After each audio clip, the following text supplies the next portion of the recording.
What's going on, everybody? We are live this morning. Unicorn Finders coming at you. Soup's live. House. Soup's live. What's going on, everybody? Add us, comment as usual. The unicorn is ready to roll this morning. Merch is coming, by the way. Merch is coming. We are getting merch, and you can buy merch from us. Really? Sure, I'll give away merch. Maybe. Yeah, we're giving away merch. Yeah, so we're going to have some sick merch, which we're really excited about.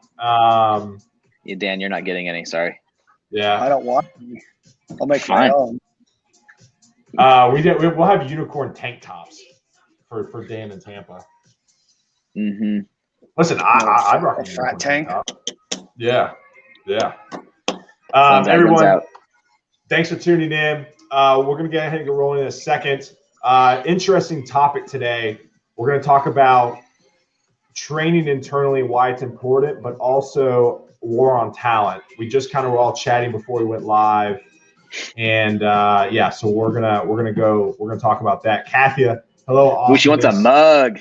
Yeah, that's a great idea. Just a unicorn on it. I love that. I'd rock that all the time. Actually, that should be our first thing. Is a mug.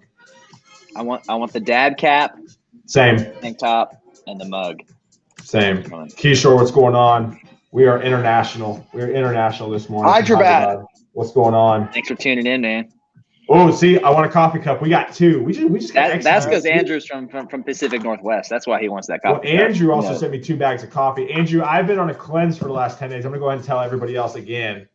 And I haven't might as well be a vegan. I haven't, and I also do CrossFit. I'm just kidding. I don't anymore. They kicked him out. Andrew, I haven't gotten to your coffee yet that you sent me.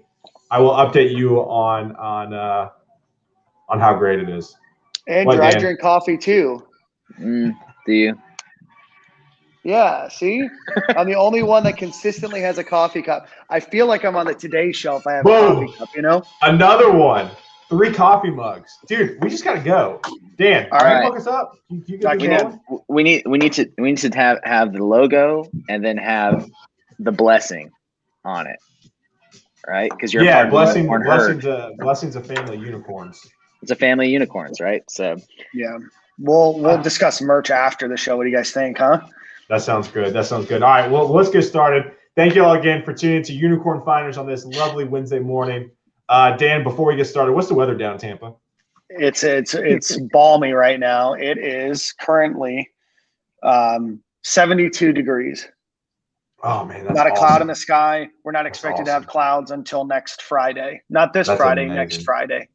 That's amazing. Andrew, migrating to the cloud. Andrew, slide into my DMs. I'll get you my address. Yeah. So Andrew can be our supplier of coffee. That would be tight. All right, so we're talking today about two things. One, we're talking about the war on talent. And 2, we're talking about training internally and why companies need to be mindful of it. So let's go ahead and dive in. Yes. Let's talk about the war on talent right now. What is happening in all of our markets right now? Jake, let's start with you. Dan, you're next, and I'll go. Jake, talk about what you're seeing in Raleigh, because I have some pretty heavy thoughts on this as well. Well, basically a bunch of schmucks over at Amazon and Microsoft and Google are deciding to destroy these small startups that have just finally found their cloud engineer to help their infrastructure and offer them $100,000 more than they're making. $100,000 more? Yeah, I've had the conversation multiple times now. Full remote, and doesn't matter how good a culture you have, how much people love the mission. $100,000 in addition to your already making, that's $100,000 because you didn't know.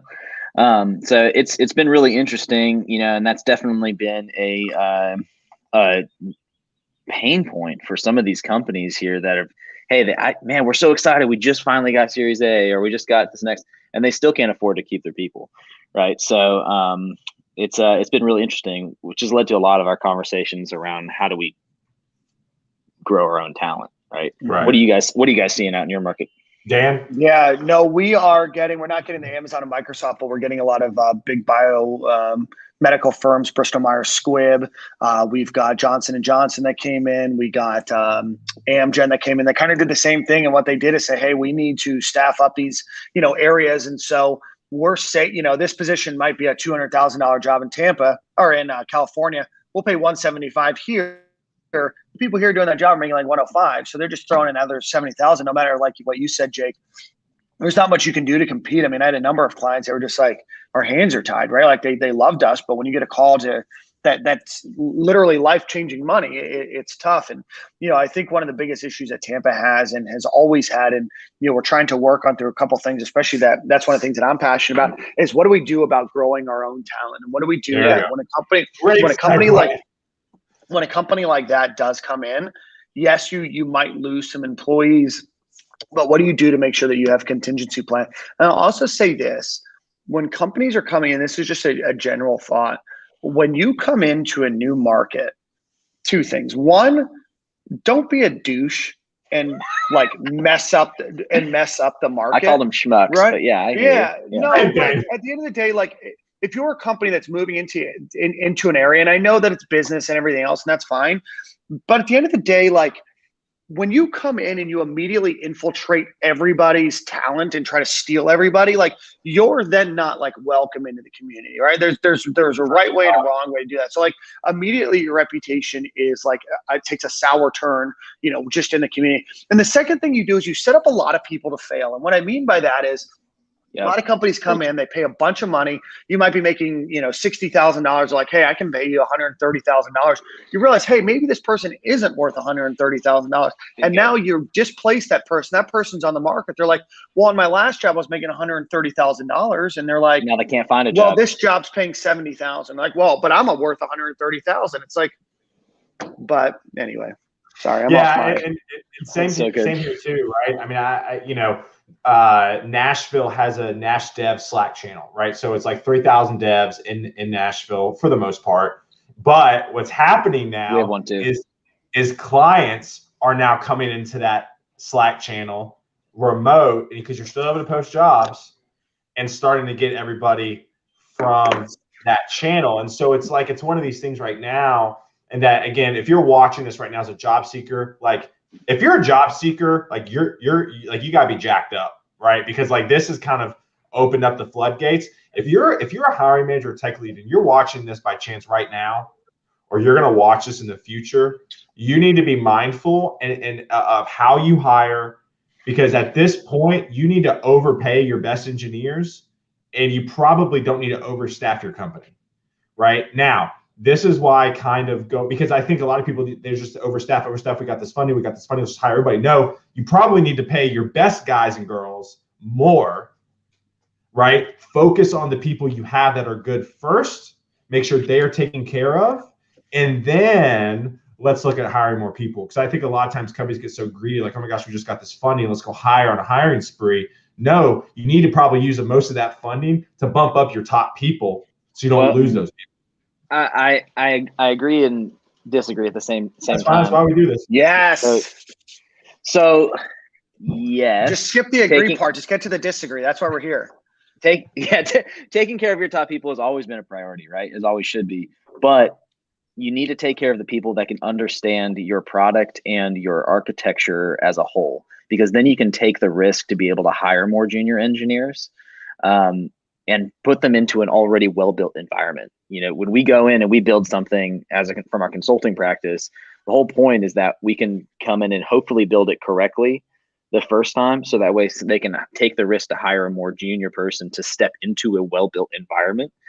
And so they're not trying to mess things up and not having to have something architected poorly because they couldn't find any talent. But ultimately, the hustle needs to be around reprioritizing to make sure that you can take in and absorb talent, right? Yeah. But just to pay people just because they're your senior engineer, or you like them or whatever, it's not sustainable. That's the problem, is that you can't just pull extra money because you could pull extra money, right? A lot of companies, I think, were just paying what the market bared, and then they were budgeting based off of that, right? You don't just have an extra 80 grand to throw up throw on to Dave something. Desson tuning in. Good point. Hey, Dave. Companies need to be leaner. The thought is not what you feel a position is worth, but what it'll cost to replace that person. Ooh. Mm-hmm. Hiring managers must take into account the time and expense of getting new people in. Listen. This man is in the restaurant industry, and he still gets it. He still gets it, right? Not in tech, but he gets it. That's such an important thing, right? But let me just hit another point that Jake, hit, and then Dave, you make a fantastic there. Is beyond just paying people money, is you need to consistently figure out what your people are doing and what else they're interested in that could potentially benefit your business, right? Sometimes not all money. Right. Just because somebody's your best .NET developer and maybe they've done it for 20 years or whatever, doesn't mean that that's where they always want to be. So you need to be able to have that discussion, with that person. Maybe this person's interested in pivoting, or maybe they can do something else and bring something else to the table. Because I guarantee you, most people that are really good at tech can also figure out other tech that they might be interested in, or probably will be able to adapt and pick up other things too. So I think beyond just talking about salary and things of that nature is, what are the people that we're talking to, are people that we're working with, what do they actually want to do? Because maybe if we're consistently retooling them or allowing them to chase those, goals and dreams and everything else, like their desire to pick up that phone call from an Amgen or Microsoft, might not exist because maybe they don't want to just be a .NET developer anymore, right? So good. No, and I love that. And this kind of goes, so let's go into the training aspect, right? How to keep talent. I think that's huge, right? What I've seen recruiting software engineers now specifically for the last 6 years is a few things. One, engineers want to be valued, right, as individuals and have direction or to be able to set direction within an organization, within the technology part of things, right? They also love mentoring. Creativity. Yeah. Thank you. That's the word. Two, they want to mentor. I see so many senior engineers now, not all the time, right? I'm not blanket statement anything, but I'm saying what I've seen is a lot of the engineers want to scratch that itch with mentoring and training people, right? Mm-hmm. So build that into how you grow within an organization. There's a company in town who does a great job with how they grow people within their organizations, and literally their senior engineer already takes on a small team, and then their tech lead takes on 2 or 3 teams, right? So what they did is they have built in a way where you can incentivize people that want to scratch that itch, right? So be creative within an organization, lead, and then you could say take on new talent or take on new tech and learn new tech, which could go to creativity. So that's what I've seen to keep your engineers. You don't always need to pay them, but they need to feel valued, and they need to be able to be creative within your organization. Well, I'd love to throw something on that as well. Is, speaking of the inflated salaries for already senior engineers, and how it's inflating junior engineer salaries needlessly. I've seen so many posts recently about being able to, some of these hyper whatever they're trying to be. Saying, hey, pay junior people what they're worth. Just because that they take a job as an intern doesn't mean they're not worth $100,000 and all this kind of crap. And I'm like, you guys, it's not how it works, right? Just because that they have a capability in a few years or they're willing to work with your company, there's the value of being able to be in an organization where you can touch the right tech and you can be mentored. Versus I can make $100,000 right out of school and end up accidentally being a COBOL developer because they paid me. It's night and day difference from where you set your career. There's so many other ways of being paid. And to Taylor's point about being able to find companies that their leadership believes in mentorship and will let you touch something, who the heck cares? You already spent 4 years making nothing. Why don't you make a little bit more than nothing and learn something, right? So true. Taylor, can you throw your dad's comment on there? I want to. You talking about the one he just posted? Yeah. And I think that's. I can't see Dan's face. Another good point. I hate this. StreamYard needs to fix this. Dan's not here anymore. Yeah. So I'm I'm usually gonna the read last it. one in, so I'm usually Yeah, the one comment. I'm going to read it. It's another good point. You must be able to get a person where they want to go. I've helped many people get jobs with their college degrees that ultimately take them away from me. But the value of what the college gets me a lot more great referrals. Lou Holtz to care me about his person, not what I do or can do. It's a really good point, right? I mean, I've lost employees on my team because they've taken promotions. They've gotten a certain skill set. Maybe they got connected to somebody through this business and they've done something to better their life. We have to stop living in this world that because they're your employee, that you have to encase them in this world where they can't grow out, right? What we want is hopefully when we're running our teams and everything else is that we create an environment where they want to stay, where they want to learn and where they want to grow, but also we can't be afraid to let them fly and use the skills that they learn, from us as a manager or the team that they've been around and the company that they've been around to go and do that and spread their wings somewhere else. Sometimes there's a certain direction, there's a certain season where working for you might have been the best, fit, and then it's time for them to move on. And we need to make sure that we're supportive of that as well, because like Dave said, you never know. He goes by Dave or David? David. Both. We'll call Dad. DD. Dad. Yeah, Dad. So as Dad was saying, that could open up some potential and huge opportunities for them to give a referral and say, hey, I had an awesome experience at X, Y, and Z company. Yeah. You should go apply there, right? Yeah. You've seen that cartoon that had gone around for years where it's the CFO saying, what if we pay for all this training for people and they leave us? And the CEO says, what if we don't train them and they stay?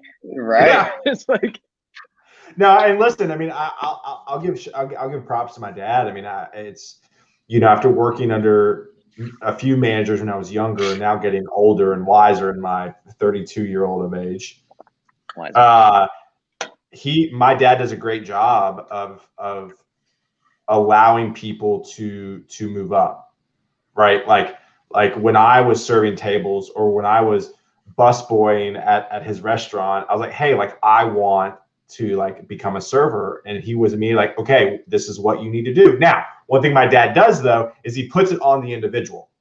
My dad doesn't handhold anybody, right? So if you want to move up, you have to execute on your own. And there's going to be no nudging. There's not going to be any hand holding, right? And I think that's important within organizations as a whole within tech too, right? Give people the ability to move up, but you have responsibility. That's the Netflix that last week, freedom and responsibility. That's what we talked about with Ryan Burgess. Yeah. Yep. Mm-hmm. So good. Hey, quick, Tasha, I'm going to respond to Tasha's on there. She's saying, what junior jobs are offering that much? Just to clarify, I'm saying that junior jobs should not be offering $100,000, but junior candidates have been asking for $100,000. Or know your worth. Know your worth. Well, yes, within the market, but not within the market of what people are paid. Yeah, which is not 100,000. I would say, your worth is definitely a phrase that gets thrown around, but I would say more importantly, know what's important to you, right? If you're, I could go end up, making a lot of money at a company I'd hate, right? But it's not going to grow the rest of my life, the rest of my skill set, the rest of my network. And it's not, or it's going to make me work so I never see my family, you have to find that good balance. It's a lot more than cash. Let's see here. A few other things. Amy, as always, it's great to see you. One viable way to grow talent is to team up with boots on the ground in underutilized talent pools. Think Persevere. I know it's her plug. It would be so good. It would be worth it to also recognize some of the workflow to work around regulatory issues with background. We've got a lot of innovative ways to grow talent. Yeah, I mean, listen, I think companies need to get creative right now. I think companies need to rely actually more on junior to mid-level talent than ever before. Yep. Building out the future, even if you're going to end up getting, you can do this at a small scale. If you're like, hey, we're going to get another round of funding in the next 3 to 6 months, that is when you need to hire a junior engineer to help train them before you get that other round of funding, and then hey, as soon as we get funding, you're going to be trained with us for the next 3 to 6 months. And then we're going to give you another pay bump with our funding. Right. So you have both. That doesn't happen though. You know why that doesn't happen is because we live in such a cyclical 3, 6, 9, 12-month world. Yep. Where there's not a ton of incentive to train up junior people, right? There's just not. And the biggest reason is because if I've got projects that need to be delivered by June 1st, right? And it's January 1st, and I need something done by June 1st. The idea of me ramping up an employee during that time, like, what if I spend all of my time ramping up that junior employee and then we miss our project date, right? Then my job's on the line. Then there's money that's on the line. Then there's customers that aren't being met, right? And I'm not saying that this is the right mentality. I'm saying that this is the mentality. No, you're right. So then what happens is we get stuck hiring these like mid-level people and senior level people all the time, not dogging them or anything else. But we live in such a world where there's no real incentive to train and develop people to help anybody. Right. And so then there's people that are consistently applying for jobs that can be good developers. They want to adapt. They want to learn. They want to fit in. They want to utilize the skills that they have and likely could be a very valuable part of that team. But you can't think like, what are they going to bring to the table today? It's like, what if I want to create a cool company that's doing really cool stuff 3 years from now? Let's start to invest in those people now rather than just like, well, if I don't get this delivered by June 1st and I'm going to be retired, therefore I'm just going to go pay, $120,000 to somebody rather than, bringing on 3 developers that will really make us a kick-ass company in the next couple of years. It sucks. And some of that stuff can really, you can really use in incentives, government and other incentives to help companies focus on training. I know that with Persevere, they're training from a year-long code program of previously incarcerated individuals. Right. Sweet. And that's amazing, adding new skill sets and new talent to the workforce. But the balance from a budget perspective is that you also get tax incentives for hiring individuals like that. But in my opinion, that tax incentive should also transition to recent graduates, a certain number of recent graduates, a certain number of diversity hiring, a certain number of training, should allow companies got to get creative right now. Companies have to get creative. The whole, because we've always done it this way, is like, it is going to hurt you. It is going to hurt you. Yeah. And it's such, there's just no incentive. And the companies that figure out the ways to do it are the ones that are so successful, right? Is that we need to look at what do we need to deliver today?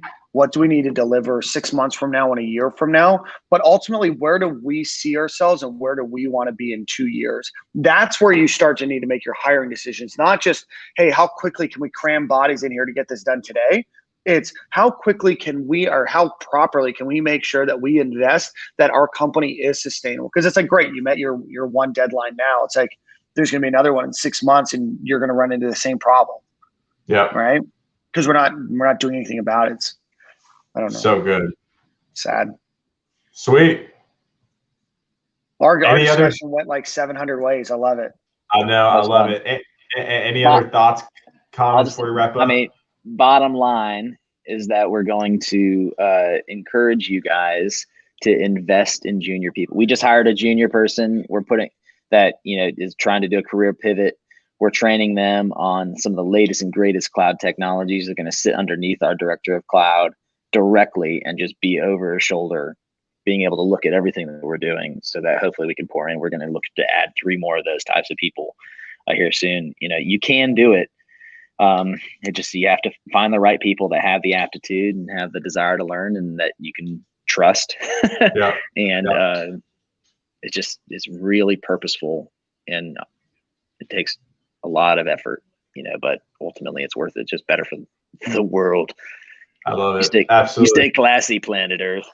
I love it. All right, boys. Well, listen, it was an absolute blast hanging out with y'all this morning. Jake, have fun golfing. Dan, have fun in the Tampa sun. And I'll just be here doing my thing here in Nashville. Love you, boys. By the way, two other announcements. One, we dropped our episode with Kelly Vaughn, our podcast with Kelly Vaughn today from last week. So go check it out. Kelly Vaughn was awesome. We talked about freelancing, Shopify. I was supposed to say Spotify, Shopify. So check that out. She's fantastic. Give her a follow on Twitter. Tell her we sent you her way. So, Jake, do you want to talk about our guest tomorrow? Yes. Tomorrow, we've got my good buddy, Chris Rathgeb, CTO of Curement, coming on. He also has some really interesting stories about his time with the cannabis tech industry and being on the forefront of some of that. So tune in. What time are we doing that tomorrow? Tomorrow on the calendar, we have it for 10 a.m. Central. 10 a.m. 10 a.m. Central. Yeah. So be Tune in there. live. Cannabis Tech. It will be lit. Literally. Well Literally.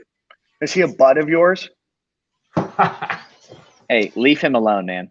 Do we just All say right. hi? Do we just say hi when we start? I'm not that smart. That's all I got. Hey, join us tomorrow at 10 a.m. Oh. Central. Oh My my God. God, please end this. I am ending it. Bye.